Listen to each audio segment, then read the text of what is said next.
Tem uma outra notícia importante que a gente vai discutir. Integrantes da oposição ironizaram os aliados do governo federal depois de o Copom aumentar por unanimidade a taxa Selic em 1 ponto percentual. A decisão contou com o apoio de indicados pelo Planalto, que formaram maioria nessa reunião. A base governista manteve as críticas a Roberto Campos Neto e chegou a dizer que o ex-presidente do Banco Central é que ordenou a elevação da taxa básica de juros para 13,25% ao ano. Além disso, os aliados da atual gestão isentaram Gabriel Galípolo, que é o atual comandante da autoridade monetária, de críticas, afirmando restar poucas alternativas para agir. Vale lembrar que as declarações são falsas, já que, apesar das sinalizações em reuniões passadas, a decisão de aumentar ou cortar a taxa de juros é de responsabilidade da direção atual do Banco Central e do Copom, cuja reunião é mensal. Você, Dávila, integrantes da base governista ainda culpando Roberto Campos Neto pelo aumento da Selic. É uma coisa tão engraçada, né, Canhato? No fundo é o seguinte, é a pessoa, Roberto Campos Neto, não é o Banco Central como instituição. Aliás, a decisão de subir 1 ponto percentual não foi do Galípolo só, foi unânime de toda a diretoria do Banco Central, diretoria esta que este governo indicou 7 membros. Por isso, o que o Banco Central faz é agir de maneira técnica. E a maneira técnica indica que aumentar os juros é fundamental num país com o tamanho desarranjo fiscal do Brasil, que estourou a meta da inflação. A meta era de 3%, foi 4,8%. E a projeção para esse ano já está mais de 5%. Ou seja, o Banco Central tem um mandato técnico para enquadrar a meta na meta de inflação nessa banda. E é isso que eles vão fazer. Esse é, vamos dizer assim, a descrição do principal trabalho do Banco Central. E é isso que eles vão fazer. E para fazer isso precisa aumentar a taxa de juros. Então, a decisão do Copom foi absolutamente técnica. Esse juro estratosférico é fruto do desarranjo fiscal, de uma inflação que estourou a meta e da pressão do câmbio, que atingimos o maior ponto do câmbio na história ultimamente. Então é óbvio que tem que aumentar a taxa de juros. Agora, tem uma resposta política. E a resposta política é joga toda essa informação técnica que embasa uma decisão na lata do lixo e fica criticando o Roberto Campos Neto. Por que Roberto Campos Neto? Por duas coisas. Porque Roberto Campos Neto é neto do maior liberal do Brasil e porque Roberto Campos Neto foi indicado por Jair Bolsonaro para ocupar o Banco Central. É por isso que ele é o culpado por tudo. Agora, eu quero ver como é que eles vão justificar o aumento da taxa de juros nos próximos meses, porque, como já bem disse o presidente da República nessa entrevista, que ele não vai reduzir corte de gasto público. Se não vai cortar gasto, a inflação vai continuar subindo e os juros terão de subir novamente. Pois é, elevação da taxa básica de juros pelo Copom e as análises feitas por integrantes da base governista que entendem que isso é uma consequência ainda da presidência de Roberto Campos Neto, que nem está mais lá. Você, Mota, até quando essa justificativa será utilizada, hein? É a melhor justificativa que eles têm. A única coisa melhor do que juras de amor são os juros do amor. Quem procura coerência na política perde seu tempo, né? Nós estamos na era das narrativas. E a narrativa agora é essa, de que esse aumento de juros já tinha sido programada pelo presidente anterior do Banco Central, o Roberto Campos Neto. Eles podem usar essa mesma justificativa para os próximos 20 aumentos da taxa de juros. É só dizer, isso aí já estava tudo programado pelo Roberto Campos. Nenhuma agência verificadora de fatos vai desmentir.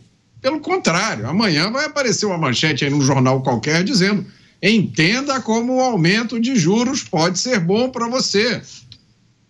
Eu acho, na verdade, que esse aumento não estava programado coisa nenhuma. Esse aumento foi decidido agora mesmo, por quem está no comando do Banco Central.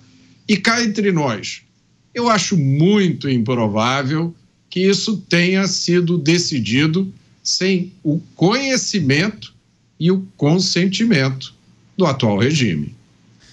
Você, Cristiano Beraldo, dadas as circunstâncias e o cenário da nossa economia, qualquer analista econômico de qualquer veículo do Brasil, veículo de comunicação, diria: a tendência é o aumento da taxa Selic, justamente em razão das condições e a elevação dos preços da inflação.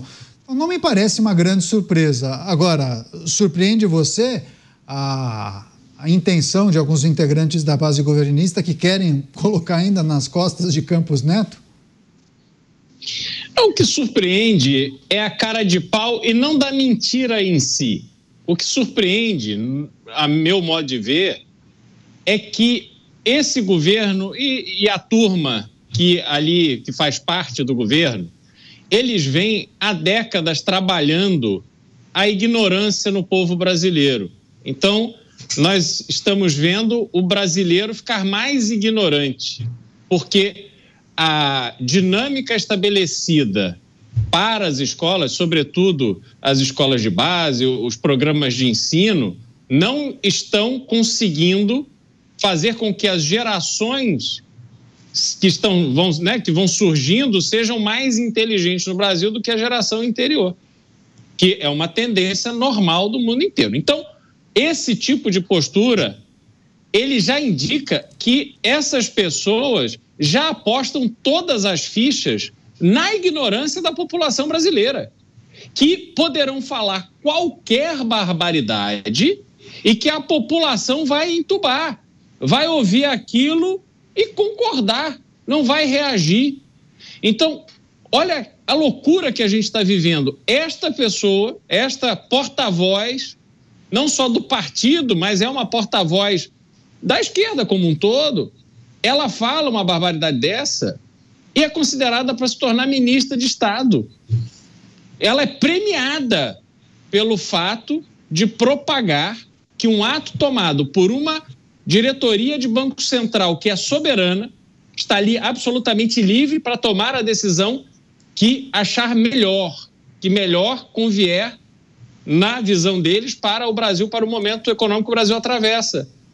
E simplesmente se transforma essa decisão soberana numa decisão que foi definida com aquele que já não está mais lá. E fica tudo por isso mesmo. Então eu estou com Mota. A manchete amanhã será: o juro subiu, veja como isso é bom para você. Pois é, agora, Davi Vilar, essa declaração não coloca Gabriel Galípolo numa situação extremamente complicada, porque não é incomum a gente escutar muitas teses e teorias de que possivelmente o governo ou integrantes do governo tentassem exercer algum tipo de pressão para que o Banco Central diminuísse a taxa de juros na marra. Fazendo um exercício aqui, caso isso acontecesse, quais seriam as consequências para a nossa economia, Dávila? Um desastre total. Foi o que aconteceu no governo Dilma. Dispararia a taxa de juros, dispara ainda mais a confiança. O governo vai ter cada vez mais dificuldade de renovar os títulos da dívida pública, portanto o mercado vai premiar ou vai precificar cada vez mais alto para tentar rolar a dívida brasileira. Isso seria um desastre total. Isso ajudaria a afundar de vez o governo. Mas aí temos que pensar uma coisa: todo mundo fala dessa pressão do governo sobre o presidente do Banco Central e tal, só que hoje o Banco Central é independente, graças à reforma aprovada no governo de Jair Bolsonaro, que deu total independência ao Banco Central. E segundo, que as pessoas esquecem o fundamental: o patrão de última instância do Galípolo não é o presidente da República, é o Senado Federal. E se desarranjar a política monetária, o Senado pode impedir o presidente do Banco Central. O presidente da República não pode fazer nada. Então, no fundo, a irresponsabilidade de um presidente do Banco Central poderia levar, sim, ao impeachment desse presidente do Banco Central pelo Senado Federal. Mas não é o que vai acontecer. A atitude do Banco Central nesta primeira reunião e da sua diretoria votando unanimamente ao subir as taxas de juros significa algo muito simples. O Banco Central vai continuar agindo com independência como um órgão técnico que tem que zelar pela inflação no Brasil. E a inflação já estourou a meta há muito tempo. E vai ser uma tarefa quase impossível colocar a inflação dentro da meta este ano com um governo gastador. É quase como se você quiser tirar a bebida de um alcoólatra. É isso que é o Brasil hoje. Esse governo só gasta, não consegue ter outro plano a não ser aumentar a arrecadação, e isso vai impossibilitar o Banco Central de reduzir a taxa de juros. Então, o juro, infelizmente, no Brasil, só tem um caminho: ir para cima, cada vez mais em cada reunião do Copom. Seguimos com outras notícias, inclusive vamos falar sobre as contas do governo central, que registraram déficit primário de 43 bilhões de reais em 2024, que equivale a 0,36% do PIB. Este resultado foi o 8º pior da série histórica iniciada em 1997. Devido à manobra do arcabouço fiscal, o governo conseguiu cumprir a meta para o ano. No entanto, a equipe econômica precisou retirar o montante destinado ao enfrentamento das enchentes do Rio Grande do Sul e também às queimadas no país para poder bater essa meta. Você, Mota, governo com déficit de 43 bilhões de reais em 2024, retirou os gastos que foram efetuados por conta das enchentes no Rio Grande do Sul, também no combate às queimadas. Com a retirada desse montante de dinheiro, aí sim foi possível cumprir o objetivo e fechar 2024 dentro da meta, Mota. E se não fosse possível, tirava outra coisa, né, Canhato? Vai tirando até que se encaixe dentro da meta. Eu acho que a gente devia chamar o Elon Musk, que agora acaba de ser indicado para ganhar o Prêmio Nobel da Paz, para ele implantar aqui no Brasil o Departamento de Eficiência Governamental, que ele implantou no governo de Donald Trump e que está fazendo descobertas espantosas. Por exemplo, eles descobriram agora há poucos dias que os Estados Unidos estavam enviando 50 milhões de dólares para a faixa de Gaza. Esse dinheiro ia ser usado para a compra de preservativos. Não é piada. Os impostos dos americanos estavam financiando a vida sexual dos terroristas do Hamas. Agora, imaginem vocês o que um departamento como esse não descobriria aqui no Brasil.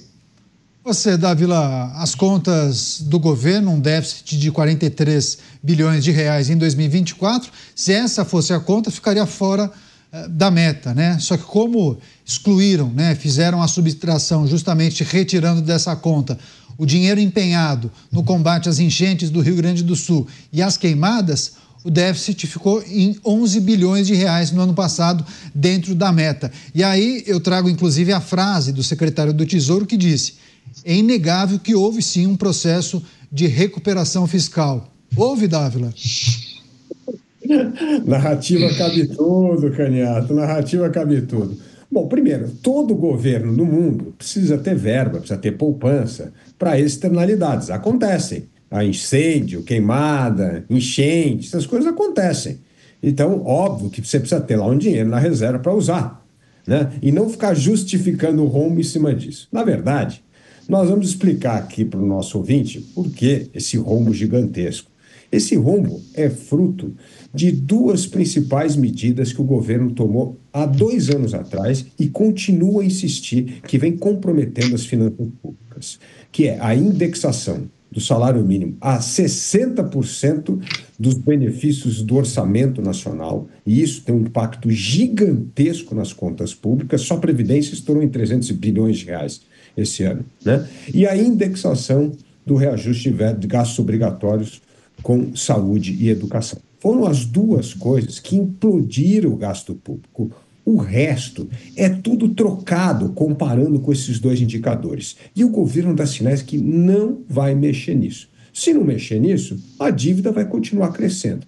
E aí tem que começar a fazer essas mágicas contábeis, fiscais. Não, isso aqui não conta, isso aqui tira do orçamento, porque é gasto excepcional. Mas o que acontece? O governo está tirando tanta coisa do orçamento que, evidentemente, o mercado e os especialistas em contas públicas não olham mais para a dívida líquida do governo, olham para a dívida bruta. Porque aí, desses números que você tira do orçamento, aparecem na dívida bruta.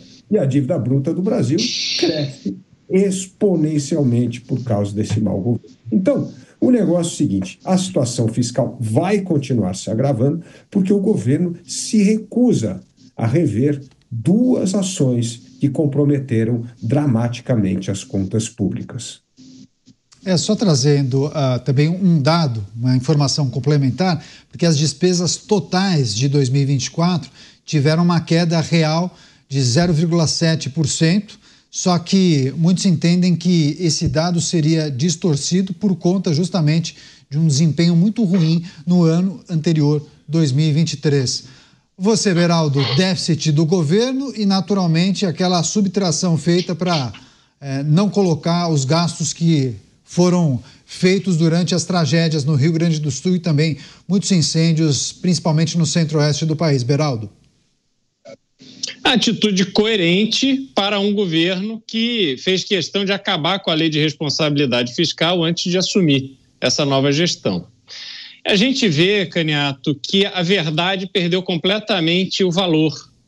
A gente está vivendo um tempo em que o próprio IBGE, Instituto Brasileiro de Geografia e Estatística, me corrijam se a minha definição aqui estiver errada, mas que é uma instituição tão respeitada, né? Tradicionalmente no Brasil o IBGE sempre teve uma imagem tão positiva e agora está aí os diretores pedindo demissão, os funcionários fazendo protesto, porque até o IBGE está sendo usado para suportar essas invencionices que o governo vem realizando. E a pergunta que eu faço é o seguinte: as pessoas estão sentindo na pele tudo o que está acontecendo no Brasil. Quando a pessoa vai fazer compras e vê que o preço da laranja a torna inviável, que o preço da picanha não baixou, que está tudo cada vez mais caro, que o salário cada vez está mais curto, que está difícil de prosperar na vida, isso é um fato concreto na vida do brasileiro. Entretanto, simplesmente para moldar um discurso, para moldar uma conversa fiada, vão se construindo essas narrativas mentirosas sobre a vida real.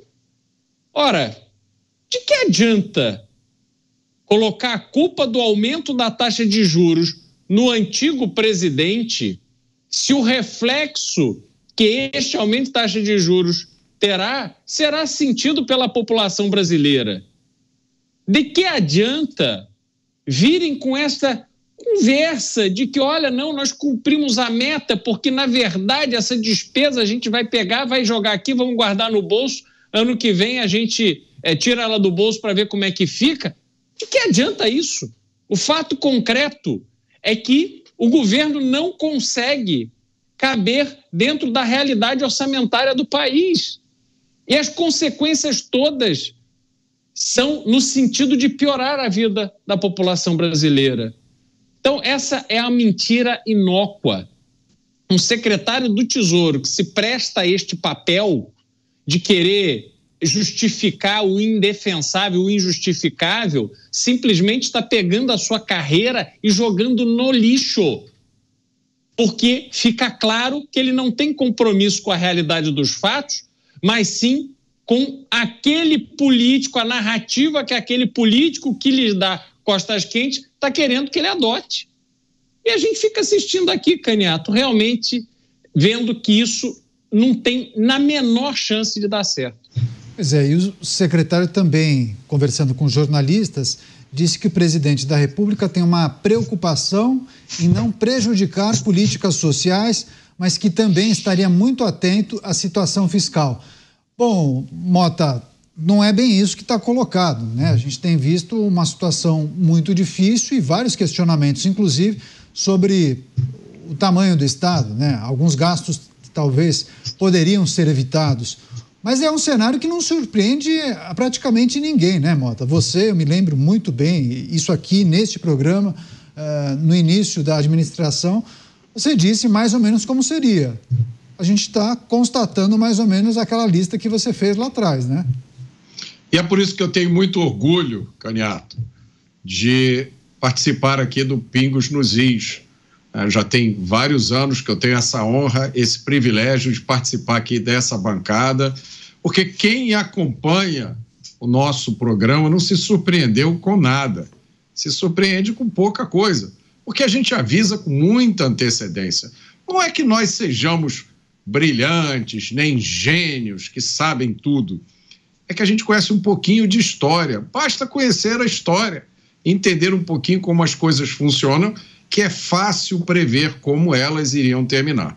Quando lá atrás começou o projeto de retorno do PT ao governo, ficou claro que as ideias que o PT estava trazendo eram as mesmas ideias que ele sempre aplicou, nas quais eles sempre acreditaram. São ideias que talvez tivessem ainda alguma justificativa ou explicação lá na década de 1980, mas hoje absolutamente não valem mais. E eu acho que a principal ideia, se a gente tivesse que dizer uma coisa que está fundamentalmente errada com a mentalidade de quem está no governo hoje, é essa ideia de que o Estado sabe tudo, de que o Estado pode tudo, o Estado vai resolver todos os seus problemas, tudo vai ser responsabilidade do Estado. E, como consequência, o Estado tem que ser gigantesco, tem que ter 39 ministérios, tem que mandar a gente passear no exterior a todo momento, tem que, os representantes do Estado têm que andar de jatinho para lá e para cá, e qualquer assunto que diga respeito à nossa vida, o Estado tem que se meter. Tá? E a consequência disso que a gente está discutindo agora é que, como o Estado gasta muito, isso as pessoas têm que entender porque é muito importante. Como o Estado gasta muito, o Estado coloca dinheiro na praça. O resultado disso é inflação. Não há nada que as empresas possam fazer. Não há absolutamente nada que o cidadão possa fazer para se prevenir contra a inflação, porque a inflação é consequência do aumento do dinheiro em circulação. O governo imprime mais dinheiro para poder financiar os seus gastos e isso faz com que os preços aumentem. Qualquer outra explicação que derem para você sobre inflação não é correta. Agora, Dávila, tem características muito distintas, né? Quando a gente observa os 2 primeiros anos de uma administração federal para os 2 últimos. Os 2 últimos têm uma ligação direta com as eleições e isso mexe também com as contas do governo. Que tipo de projeção que a gente pode fazer olhando para os anos de 2025 e 2026 e a relação do governo federal com as possíveis entregas que o presidente da República quer fazer ou deseja fazer nesses próximos 2 anos, mas também sempre olhando o caixa do governo? Renato, você conhece muito bem a história política do Brasil e sabe que a fórmula é o seguinte: você economiza dinheiro nos primeiros 2 anos de governo para gastar nos últimos 2 para poder segurar a eleição. É assim que é a lógica da política. Mas esse governo fez o contrário. Ele já saiu gastando demais nos primeiros 2 anos. Não, antes do governo. Começou a gastar antes com a PEC da transição. Começou a gastar antes com a PEC da transição, que já estourou em 170 bilhões de reais. E aí foi metendo o pé no acelerador. E aí tem uma coisa muito interessante. Imagina o seguinte: você está endividado, e aí o que você tem que fazer? Você vai fazer um plano para estabilizar a dívida, para pelo menos fazer com que a dívida não continue a subir. Não, mas só que aí você dá uma autorização para gastar mais. É óbvio que se gastar mais, você não vai conseguir nunca estabilizar a dívida. E é o que o Mota falou. Inflação é a expansão da base monetária. É o governo imprimir mais dinheiro e jogar dinheiro na economia, no mercado, e isso gera inflação. Por quê? Porque o único jeito de você imprimir mais dinheiro, colocar no mercado e não gerar inflação é quando a produtividade sobe mais do que o salário. Se você começa a ganhar mais e você produz menos, isso gera inflação. E é o que o governo está fazendo, distribuindo dinheiro em milhares de programas, como é o caso dessa indexação de benefícios sociais, e isso faz com que haja mais dinheiro atrás de produtos na economia, gerando inflação, porque a produtividade não acompanhou a expansão monetária. Então, esse é o fundo central da inflação. Segundo, que essa irresponsabilidade política trouxe o maior pesadelo da vida do brasileiro, que é a inflação. Se tem uma coisa que o brasileiro é vacinado, é contra a inflação. Nós vivemos mais de 20 anos de hiperinflação no Brasil. Então nós sabemos o que é essa desgraça dessa doença chamada inflação que corrói o dinheiro. É o imposto que castiga principalmente os mais pobres, que não conseguem proteger o seu dinheiro em aplicações financeiras. Então o pobre vem sendo castigado por essa irresponsabilidade fiscal. E no Brasil, Caniato, você se lembra muito bem que a responsabilidade fiscal ela é fruto de um tripé, desde o Plano Real, lá em 1995, que era superávit primário, meta de inflação e câmbio flutuante. E o que nós temos hoje? Déficit primário e explodindo a meta da inflação. Então é por isso que acabou o tripé, não tem nada, nós temos um pato manco. E esse pato manco não vai ser capaz de manter a sociedade sem inflação nos próximos meses. Infelizmente, essa é a má notícia.